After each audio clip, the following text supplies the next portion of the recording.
بسم اللہ الرحمن الرحیم۔ ابن عینہ نے خبر دی، انہیں عمروں نے اور انہوں نے حضرت جابر بن عبداللہ رضی اللہ عنہ سے سنا۔ انہوں نے بیان کیا کہ نبی کریم صلی اللہ علیہ وسلم عبداللہ بن ابی منافق کے پاس جب اسے قبر میں داخل کیا جا چکا تھا تشریف لائے، پھر آپ کے حکم سے اس کی لاش نکالی گئی اور حضور اکرم صلی اللہ علیہ وسلم کے گھٹنوں پر اسے رکھا گیا۔ حضرت صلی اللہ علیہ وسلم نے اس پر دم کرتے ہوئے اپنی قمیص پہنائی اور اللہ ہی خوب جاننے والا ہے۔ صحیح بخاری حدیث نمبر 5795۔ حضرت عبداللہ بن عمر رضی اللہ عنہ نے بیان کیا کہ جب عبداللہ بن ابی کی وفات ہوئی تو اس کے لڑکے حضرت عبداللہ جو مخلص اور اکابر صحابہ رضی اللہ عنہ میں تھے، رسول اللہ صلی اللہ علیہ وسلم کی خدمت میں حاضر ہوئے اور عرض کیا، یا رسول اللہ صلی اللہ علیہ وسلم، اپنی قمیص مجھے عطا فرمائیے تاکہ میں اپنے باپ کو اس کا کفن دوں اور آپ صلی اللہ علیہ وسلم ان کی نماز جنازہ پڑھا دیں اور ان کے لیے دعائیں مغفرت کریں۔ چنانچہ حضرت صلی اللہ علیہ وسلم نے اپنی قمیص انہیں عطا فرمائی اور فرمایا کہ نہلا دھلا کر مجھے اطلاع دینا۔ چنانچہ جب نہلا دھلا لیا تو حضرت صلی اللہ علیہ وسلم کو اطلاع دی۔ حضرت صلی اللہ علیہ وسلم تشریف لائے تاکہ اس کی نماز پڑھائیں، لیکن حضرت عمر رضی اللہ عنہ نے آپ کو پکڑ لیا اور عرض کیا، یا رسول اللہ صلی اللہ علیہ وسلم، کیا اللہ تعالیٰ نے آپ کو منافقین پر نماز جنازہ پڑھنے سے منع نہیں فرمایا ہے اور فرمایا ہے کہ ان کے لیے مغفرت کی دعا کرو یا مغفرت کی دعا نہ کرو؟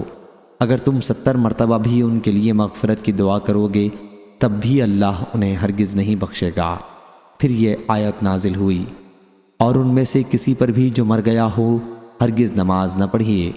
اس کے بعد حضرت صلی اللہ علیہ وسلم نے ان کی نماز جنازہ پڑھنی بھی چھوڑ دی۔ صحیح بخاری حدیث نمبر 5796۔ حضرت ابو ہریرہ رضی اللہ عنہ نے بیان کیا کہ رسول اللہ صلی اللہ علیہ وسلم نے بخیل اور صدقہ دینے والے کی مثال بیان کی کہ 2 آدمیوں جیسی ہے جو لوہے کے جبے ہاتھ، سینہ اور حلق تک پہنے ہوئے ہیں۔ صدقہ دینے والا جب بھی صدقہ کرتا ہے تو اس کے جبے میں کشادگی ہو جاتی ہے اور وہ اس کی انگلیوں تک بڑھ جاتا ہے اور قدم کے نشانات کو ڈھک لیتا ہے، اور بخیل جب بھی کبھی صدقے کا ارادہ کرتا ہے تو اس کا جبہ اسے اور چمٹ جاتا ہے اور ہر حلقہ اپنی جگہ پر جم جاتا ہے۔ حضرت ابو ہریرہ رضی اللہ عنہ نے بیان کیا کہ میں نے دیکھا کہ حضور اکرم صلی اللہ علیہ وسلم اس طرح اپنی مبارک انگلیوں سے اپنے گریبان کی طرف اشارہ کر کے بتا رہے تھے کہ تم دیکھو گے وہ اس میں وسعت پیدا کرنا چاہے گا لیکن وسعت پیدا نہیں ہوگی۔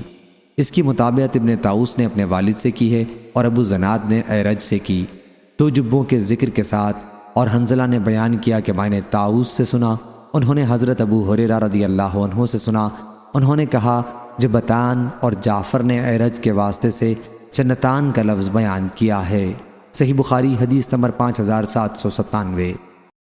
مغیرہ بن شعبہ رضی اللہ عنہ نے بیان کیا کہ نبی کریم صلی اللہ علیہ وسلم قضائے حاجت کے لیے باہر تشریف لے گئے، پھر واپس آئے تو میں پانی لے کر حاضر تھا۔ آپ نے وضو کیا، آپ شامی جبہ پہنے ہوئے تھے، آپ نے کلی کی اور ناک میں پانی ڈالا اور اپنا چہرہ دھویا، پھر آپ اپنی آستینیں چڑھانے لگے لیکن وہ تنگ تھی، اس لیے آپ نے اپنے ہاتھ جبے کے نیچے سے نکالے اور انہیں دھویا اور سر پر اور موزوں پر مسح کیا۔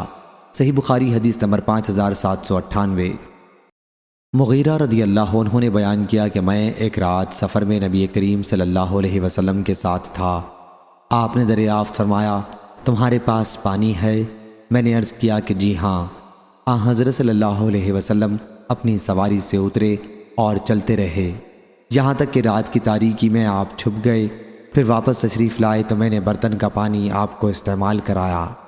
حضرت صلی اللہ علیہ وسلم نے اپنا چہرہ دھویا، ہاتھ دھوئے، آپ اون کا جبہ پہنے ہوئے تھے جس کی آستین چڑھانی آپ کے لیے دشوار تھی، چنانچہ آپ نے اپنے ہاتھ جبے کے نیچے سے نکالے اور بازوؤں کو کوہنیوں تک دھویا، پھر سر پر مسح کیا، پھر میں بڑھا کہ حضرت صلی اللہ علیہ وسلم کے موزے اتاروں، لیکن آپ نے فرمایا کہ رہنے دو، میں نے طہارت کے بعد انہیں پہنا تھا، چنانچہ آپ نے ان پر مسح کیا۔ صحیح بخاری حدیث نمبر 5799۔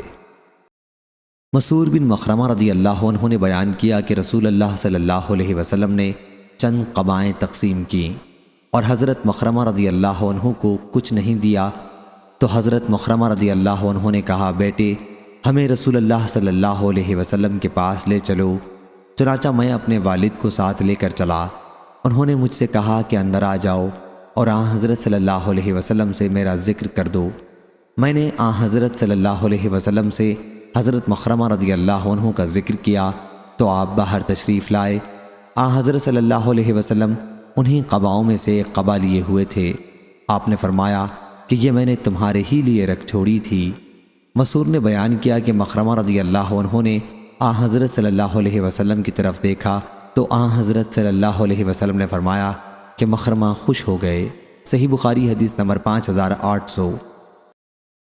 لیث بن سعد نے بیان کیا، ان سے یزید بن ابی حبیب نے، ان سے ابو الخیر نے اور ان سے حضرت عقبہ بن عامر رضی اللہ عنہ نے کہ رسول اللہ صلی اللہ علیہ وسلم کو ریشم کی فروج قبا ہدیے میں دی گئی۔ آن حضرت صلی اللہ علیہ وسلم نے اسے پہنا۔ ریشم مردوں کے لیے حرمت کے حکم سے پہلے اور اسی کو پہنے ہوئے نماز پڑھی، پھر آپ نے اسے بڑی تیزی کے ساتھ اتار ڈالا جیسے آپ اس سے ناگواری محسوس کرتے ہوں، پھر فرمایا کہ یہ متقیوں کے لیے مناسب نہیں ہے۔ اس روایت کی مطابقت عبداللہ بن یوسف نے کی، ان سے لیث نے، اور غیر عبداللہ بن یوسف نے کہا فروج حریر۔ صحیح بخاری حدیث نمبر 5801۔ حضرت عبداللہ بن عمر رضی اللہ عنہ نے بیان کیا کہ ایک شخص نے عرض کیا، یا رسول اللہ صلی اللہ علیہ وسلم، محرم کس طرح کا کپڑا پہنے؟ آن حضرت صلی اللہ علیہ وسلم نے فرمایا، محرم کے لیے کہ قمیص نہ پہنو، نہ عمامے، نہ پاجامے، نہ برنس اور نہ موزے، البتہ اگر کسی کو چپل نہ ملے تو وہ چمڑے کے موزوں کو ٹخنے سے نیچے تک کاٹ کر انہیں پہن سکتا ہے، اور نہ کوئی ایسا کپڑا پہنو جس میں زعفران یا ورس لگایا گیا ہو۔ صحیح بخاری حدیث نمبر 5803۔ حضرت عبداللہ بن عباس رضی اللہ عنہ نے بیان کیا کہ نبی کریم صلی اللہ علیہ وسلم نے محرم کے بارے میں فرمایا، جسے تہبند نہ ملے وہ پاجامہ پہنے، اور جسے چپل نہ ملیں وہ موزے پہنے۔ صحیح بخاری حدیث نمبر 5804۔ حضرت عبداللہ رضی اللہ عنہ نے بیان کیا کہ ایک صاحب نے کھڑے ہو کر عرض کیا، یا رسول اللہ صلی اللہ علیہ وسلم، احرام باندھنے کے بعد ہمیں کس چیز کے پہننے کا حکم ہے؟ فرمایا کہ قمیص نہ پہنو، نہ پاجامے، نہ عمامے، نہ برنس اور نہ موزے پہنو، البتہ اگر کسی کے پاس چپل نہ ہوں تو وہ چمڑے کے ایسے موزے پہنے جو ٹخنوں سے نیچے ہوں، اور کوئی ایسا کپڑا نہ پہنو جس میں زعفران اور ورس لگا ہوا ہو۔ صحیح بخاری حدیث نمبر 5805۔ سالم نے خبر دی، انہیں ان کے والد حضرت عبداللہ بن عمر رضی اللہ عنہ نے خبر دی کہ نبی کریم صلی اللہ علیہ وسلم نے فرمایا کہ محرم قمیص نہ پہنے، نہ عمامہ پہنے، نہ پاجامہ، نہ برنس، اور نہ کوئی ایسا کپڑا پہنے جس میں زعفران اور ورس لگا ہوا ہو، اور نہ موزے پہنے، البتہ اگر کسی کو چپل نہ ملیں تو موزوں کو ٹخنوں کے نیچے تک کاٹ دے پھر پہنے۔ صحیح بخاری حدیث نمبر 5806۔ حضرت عائشہ رضی اللہ عنہا نے بیان کیا کہ بہت سے مسلمان حبشہ ہجرت کر کے چلے گئے، اور ابو بکر رضی اللہ عنہ بھی ہجرت کی تیاریاں کرنے لگے، لیکن نبی کریم صلی اللہ علیہ وسلم نے فرمایا کہ ابھی ٹھہر جاؤ، کیونکہ مجھے بھی امید ہے کہ مجھے ہجرت کی اجازت دی جائے گی۔ ابو بکر رضی اللہ عنہ نے عرض کیا، کیا آپ کو بھی امید ہے؟ میرے ماں باپ آپ پر قربان۔ حضرت صلی اللہ علیہ وسلم نے فرمایا کہ ہاں۔ چنانچہ ابو بکر رضی اللہ عنہ حضرت صلی اللہ علیہ وسلم کے ساتھ رہنے کے خیال سے رک گئے، اور اپنی 2 اونٹنیوں کو ببول کے پتے کھلا کر 4 مہینے تک انہیں خوب تیار کرتے رہے۔ عروہ نے بیان کیا کہ عائشہ رضی اللہ عنہا نے کہا، ہم ایک دن دوپہر کے وقت اپنے گھر میں بیٹھے ہوئے تھے کہ ایک شخص نے ابو بکر رضی اللہ عنہ سے کہا، رسول اللہ صلی اللہ علیہ وسلم سر ڈھکے ہوئے تشریف لا رہے ہیں۔ اس وقت عموماً حضرت صلی اللہ علیہ وسلم ہمارے یہاں تشریف نہیں لاتے تھے۔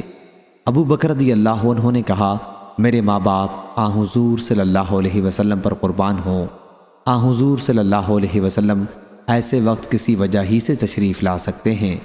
حضور صلی اللہ علیہ وسلم نے مکان پر پہنچ کر اجازت چاہی اور ابو بکر صدیق رضی اللہ عنہ نے انہیں اجازت دے دی۔ حضرت صلی اللہ علیہ وسلم اندر تشریف لائے اور اندر داخل ہوتے ہی ابو بکر رضی اللہ عنہ سے فرمایا کہ جو لوگ تمہارے پاس اس وقت ہیں انہیں اٹھا دو۔ ابو بکر صدیق رضی اللہ عنہ نے عرض کیا میرے ماں باپ آپ پر قربان ہوں یا رسول اللہ صلی اللہ علیہ وسلم، یہ سب آپ کے گھر ہی کے افراد ہیں۔ حضور صلی اللہ علیہ وسلم نے فرمایا مجھے ہجرت کی اجازت مل گئی ہے۔ ابو بکر صدیق رضی اللہ عنہ نے عرض کی پھر یا رسول اللہ صلی اللہ علیہ وسلم مجھے رفاقت کا شرف حاصل رہے گا؟ آپ نے فرمایا کہ ہاں۔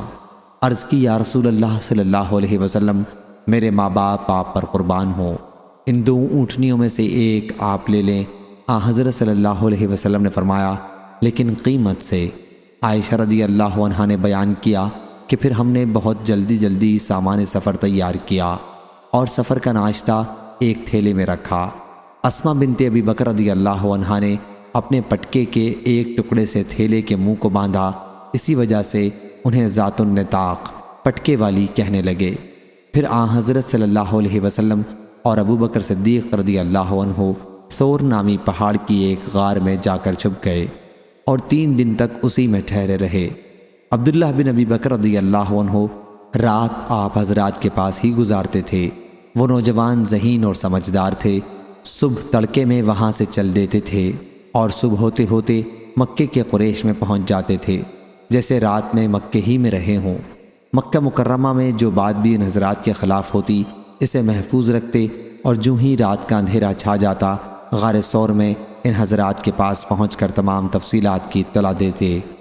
ابو بکر رضی اللہ عنہ کے مولا عامر بن فہیرہ رضی اللہ عنہ دودھ دینے والی بکریاں چراتے تھے، اور جب رات کا ایک حصہ گزر جاتا تو ان بکریوں کو غار ثور کی طرف ہانک لاتے تھے۔ آپ حضرات بکریوں کے دودھ پر رات گزارتے اور صبح کی پو پھٹتے ہی عامر بن فہیرہ رضی اللہ عنہ وہاں سے روانہ ہو جاتے۔ ان 3 راتوں میں انہوں نے ہر رات ایسا ہی کیا۔ صحیح بخاری حدیث نمبر 5807۔